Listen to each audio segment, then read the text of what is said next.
intervention has changed the land, and nature itself has its own resilience and cycles in time. Landscapes are not just places, they are stories. Created by wind, water, plants, climate, and human hands. Humans have learned to touch gently and shape the land and nature. The space for human activity is created by time, seasons, and natural processes. Nature such as mountains, water, trees, and grasslands have their own resilience as witnesses of time. Space is always changing, from forests to fields, from sunrise to sunset, from cities to villages. These spaces also display the inscription of time.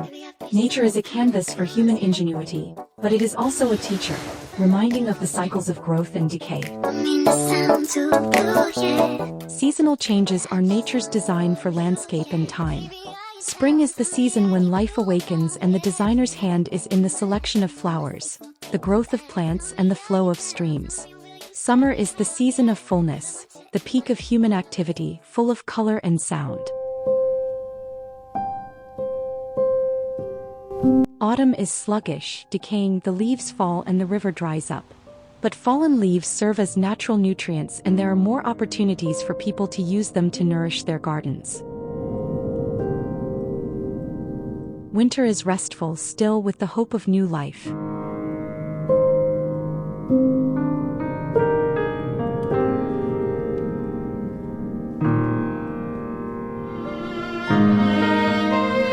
Cedars in nature too create space to breathe, grow, and change.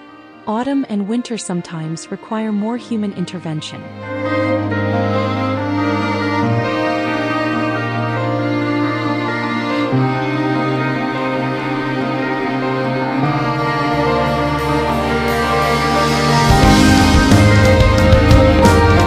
Landscape design is time itself, where people walk a lot and naturally become roads.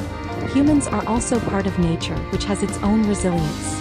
People can touch it, feel it, and shape it, but they cannot change it. Every cycle of nature reminds us that we are just passing through, but the journey through the landscape never ends.